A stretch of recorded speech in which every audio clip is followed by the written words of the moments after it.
Hi everyone, welcome to another episode on my YouTube channel. I am Lauren Hackney, and I'm very excited to talk to the amazing Ken from Reading with a Chance of Tacos, because on my journey of being an author, I've interviewed lots of authors about how they've written a book, but now I get to talk to the man who talks to you once you have a book.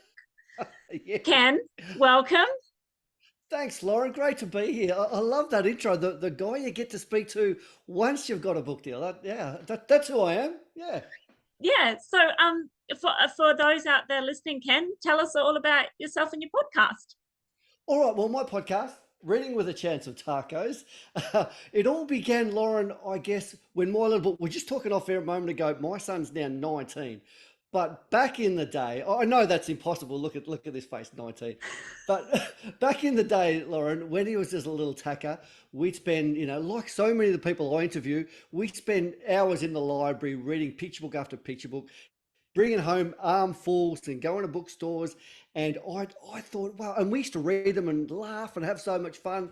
And I thought I'd start a blog initially, started out as a blog, and we would go from there. And then as he got a bit older and left picture books, I got stuck behind with the picture books, and he'd moved on.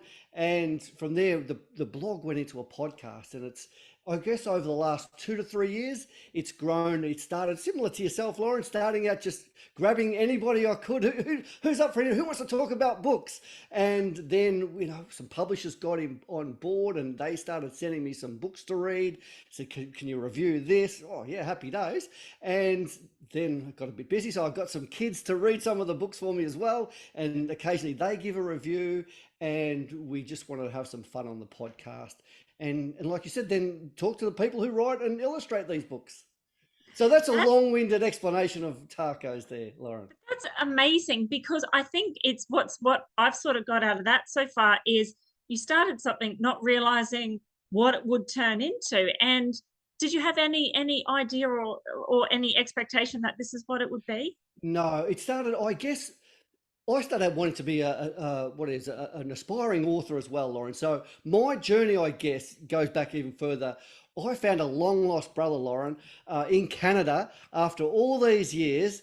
And long story, won't go into it now, but long story short, I went over to Canada to meet him and found out he was a writer. He was a journalist for a newspaper, Oh, and he used to wow. write a weekly article, and it was funny and it was just well written. I thought, oh, wonder if I could do that too, because I loved what he was doing. So when I come back to Australia, I started penning things, and Max, my son Max, had just been born, and from there I started. So I started writing for magazines and newspapers like Melbourne's Child, Sydney's Child, the Child publications, Reader's Digest magazine, a whole bunch of different newspapers and magazines. And then like I said, when he started getting a bit older and we started reading picture books, I thought maybe I'll write them too. And so I guess when I started the blog and the podcast, it was a way for me to think, well, maybe I can get to know authors, get to know the industry, get an in with some publishers, that sort of thing. But Lauren, I didn't expect that I would love podcasting so much. I haven't written a thing for 3 years. All I'm doing is talking picture books and books with other authors and stuff. And I'm loving this so much. I don't know that I'm going to go back to writing. I don't know. Wow, that's an amazing path of different paths that have sort of led up to this point here, because it sounds like how you started doesn't necessarily end up how you thought it would end. It's almost like the Yeah, picture book you exactly. haven't finished yet, right? Like we don't know how that's going to end Yeah, either. I have had one published. It was short listed in the Speech Pathology Australia Awards. So I got off to a start like a lot of people. Like, oh, I'm off now. But then that second book, oh, where is it? Didn't come so quickly, and that's when I thought, well, I need to get into the industry, learn about the industry a bit more, and that's when the idea came. And like I said, here we are now. Yeah, because that's exactly why I guess I've started this, because I'm so used to the typical corporate climbing of the ladder where if you start here and then you don't know how to get to that next step, and you go into your boss's office and then they say, well, you need to do XYZ to get here, and it's very orderly, whereas Yes. this is an organized mess of chaos where I've learned of authors now, just from interviewing as well. There's different pathways of getting published, or you don't have to be published. You might do podcasting, you might be interviewing, you might end up writing for a magazine, journalist. It's there's no rhyme or reason to it. So I'm a bit like yourself, where I just want to know, hey, how did you get there? And tell me your journey, and then I want to just share it with the world. So tell me, with your podcast about having your guests on the show, what do you look for in a guest? Because for the authors out there who are looking at maybe going on media to promote their books, have you got any Lots of pointers money, for them? Lauren. I take bribes. Lots of no. There's about as much money in podcasting as there is in writing kids books, I think. So no, which is not much from what I can gather. But no, Lauren, I get a lot of my guests now from publishers contacting me. They send me the book. They say they like the book. Would you like to interview so and so? Mixed in with a few, because you get on these platforms, you think, oh, I've always wanted to interview this person. I always wanted to, this person fascinates me, so I might contact them. And every now and again, I do get somebody, just an author out of the blue, just email me and say, I've written this book, can I come on the podcast? And if I would love to get everybody on, Lauren, but it's such that, I work as well, so I'm doing this part-time. It's so hard. The editing takes forever, as you probably know, because I'm going to go and so many times today. It just takes forever, and I wish I could get more people on. But to long-winded answer to your question, Lauren, mostly from the publishers, but every now and again I will take an email from the public, or it's somebody that I've always wanted to, or somebody with a book, and I thought, oh, I wanted to learn about this, so I'll get them on. Perfect. So have you got any tips for those who may not come on your show, but how do they make themselves a memorable guest, so to speak, if they're not a seasoned podcast appearance person? How do authors? Right. So once we've agreed to the podcast, and we're on, okay. Simply please just be as honest as you can and relax, like we just want to have a chat. The best guest, the most memorable guests are one where we could just, I don't take life too seriously, Lauren. I like to have a bit of a laugh. So if I can just feel relaxed with the guest straight away, and we just can chew the fat, and you got to know that I just love kids' books. I could talk about how they're written, what they're about, all different things about kids' books all day. So if you just start talking about kids' books, I'm in. And if we can just have a fun conversation about it, they're the perfect guests. Perfect. So with the genre, you mainly like hilarious picture books, like you're into the comedy side? Personally, yes. That's when I started the blog. I wanted to make it just funny stuff. I wanted to do the funny stuff. But when publishers started sending me these other books and then more serious books, and I thought everything's got to have a platform. So while I love the comedy, I do get a kick out of a lot of different genres and a lot of books, from picture books to YA, and a lot of some. I'm not so much message based when I pick a guest, but occasionally we will. Like, I like to talk about neurodiversity in books, and we often have a series of those. Quite often there's a message will come through, and I think that is important. Let's get it on. But 90 times out of 100, it'll be to have a laugh. Yeah, because I'm with you. I have this thing, I've said it now too many times, but if you can get a child to pick up a book over a screen, that's a win. Like, I'm not necessarily after the most perfect story of changing all the world topics. I would just want my children to pick up a book. So that's how I qualify sometimes. Whether I like the book or not is whether my kids pick it up. And usually it is just the funny, light-hearted picture books, because I still like reading them myself. Yeah, of course. Well, picture books aren't just for kids, Lauren. I think they should. I sometimes speak to my guests and they'll say, "Oh," and I go in and I buy the picture book and I say it's for my nephew or something. I go, "No, it's for you. Tell them. Be upfront. Picture books are for everyone." Yeah, and so are some of the other kids' books. I actually really like those. This can't think now. It's the Stories for Boys, Not All Heroes Wear Capes, and it's like Yep. Yeah, it's a collection of all the true life stories of kids who've changed the world. I read that all the time, even though my boys are like, put it away, mum. I think for me, it's just inspiring, because if you turn on the news, you're going to see so much heartbreak. Whereas sometimes the books that are there, you can flip back and you can refer back. And I think for me, it's almost like a nice little head check, isn't it? Yeah, With some of I the love books you that. get. Yeah, Yeah. definitely, definitely. Yeah. And I find, like you said before, Lauren, if we kids want to pick up a fun book, if we get them into reading, then we can attack some of those other issue-based books once they love reading. You know, it's if we just start there and it's a bit too serious, they might not get into reading in the first place. Yeah. But if we can introduce them into with some great humor and fun, and just make reading so exciting and interesting, which is why I want to get into schools myself, and why I encourage other authors to get out there and we just spread the word with the kids of Australia to pick up a book and let's get reading. Then we can get the message books and everything else as well. Yeah. No, I completely agree with you.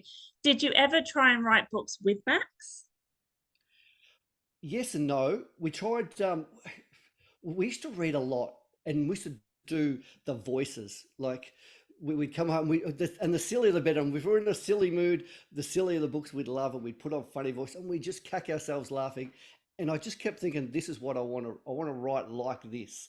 And so sometimes I'd run an idea past Max and see if I get a chuckle, that sort of thing. So yeah, but as he got older, it's Dad, leave me alone. No. I don't want to do this. Yeah, Well, now this that is he's your 19, is it yeah, like yeah. Picture reading books with are a your thing, chance of Dad. fear or something? Like, Exactly, exactly. yeah.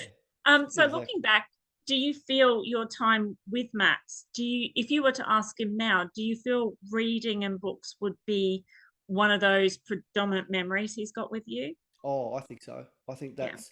I was so lucky, Lauren, and I would recommend this to anyone who's a dad.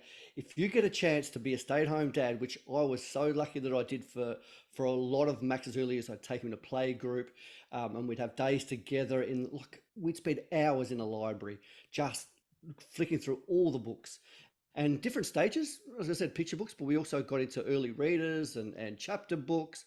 So the memories that we have together, we still talk about.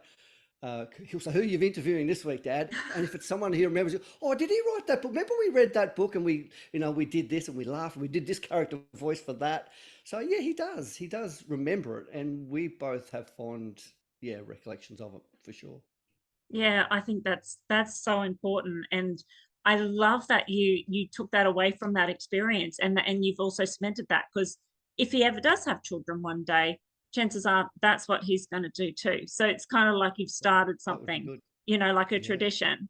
Now, just talking about your podcast, because I understand now all about editing. Um, so from Woe It's to so Go, much fun.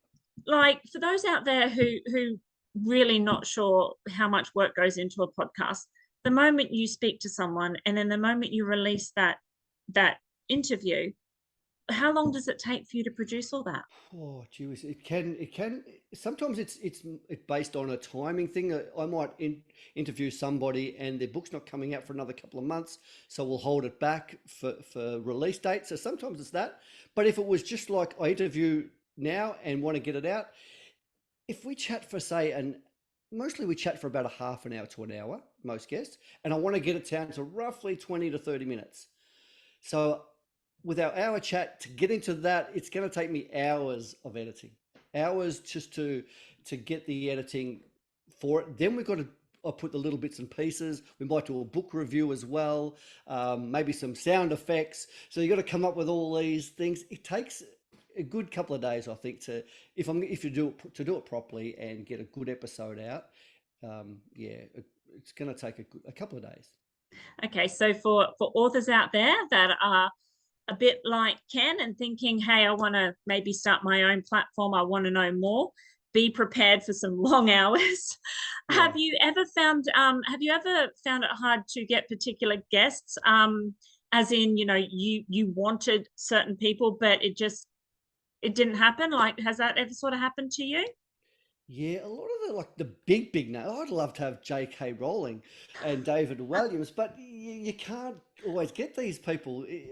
And you know what I found, and no disrespect to the people I've interviewed with the so-called big names, quite often they're so busy in their big lives that they don't always have time to market the podcast. What I love as a podcast, and I'll be honest, is when we put up an episode, I like that person that we've interviewed to also be excited about the episode and share it with all their friends and really kick off that way. And a lot of big names are busy and they don't always have the time to promote that. And then I think, well, am I better off spending my time with someone who's not so busy and would be excited about the fact that they're on a podcast and want to share it? And would I be able to give them then a kick up and a bit of a go?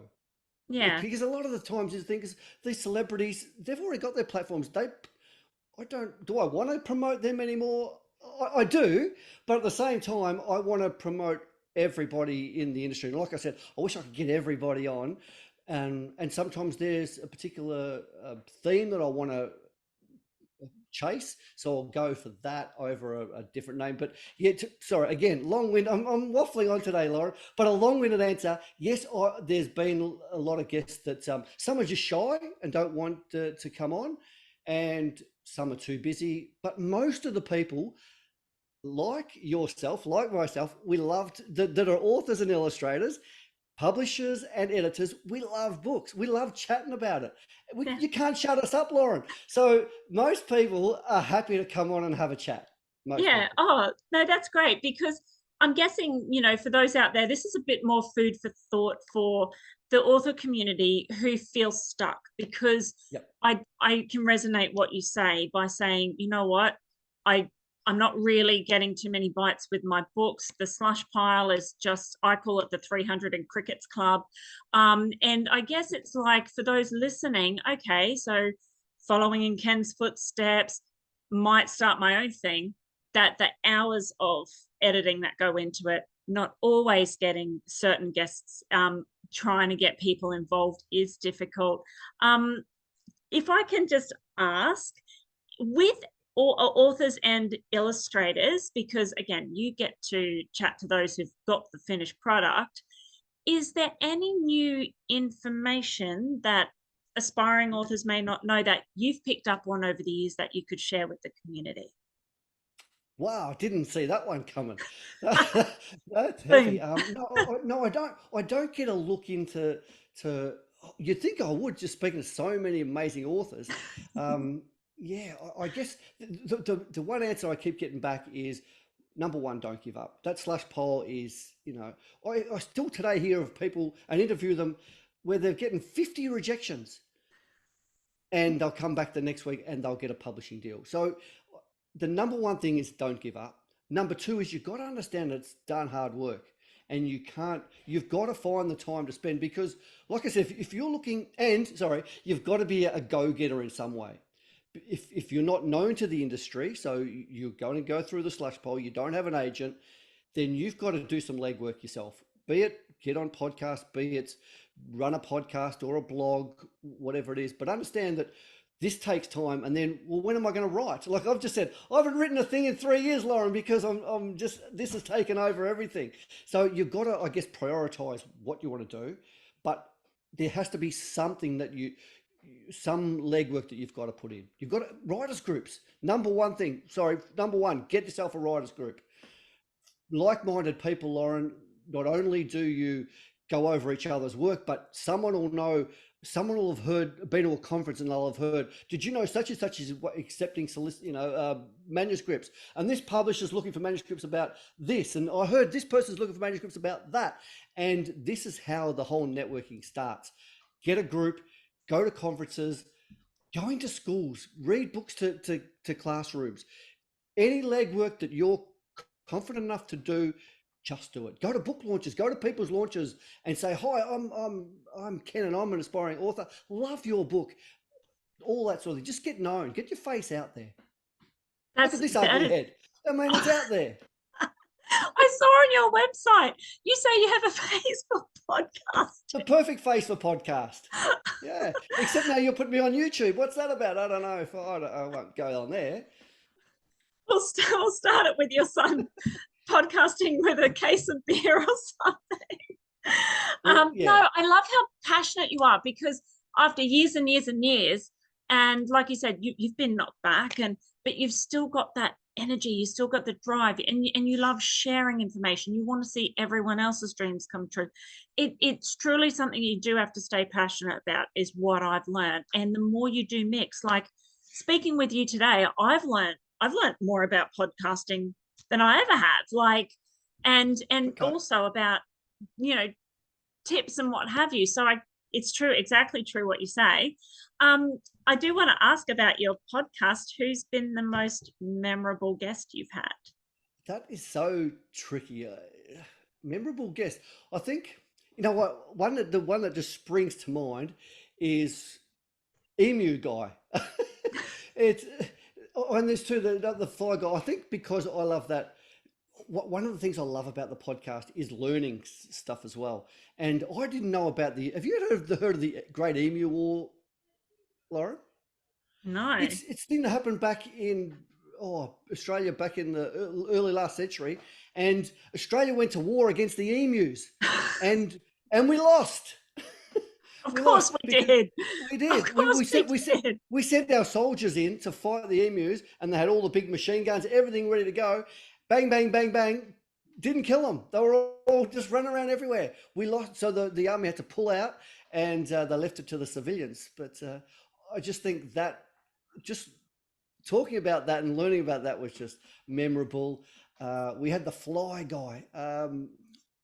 What's his name? I can't think of his name, but fly guy Lesser, Dr. Lesser, and he just loves flies. And he come out with these amazing facts about without flies there'd be no chocolate, because they're when they're little, they're small enough to get and pollinate the tiny chocolate buds, these sorts of things. So I love that. I love guests such as Adrian Beck, Rory Mather, because we can come back. Like I said, Lauren, I just love to chat about books. I love to laugh. So if someone comes on and we can just chat about books and have a laugh, they just seem memorable to me. Oh, perfect. So that's also new authors out there. Take note. Make sure if you ever get a chance on reading with a chance of tacos, make sure you make Ken laugh. Get your jokes ready. So for those who want to tune into your podcast, Ken, what platforms are you on? Oh, all of them.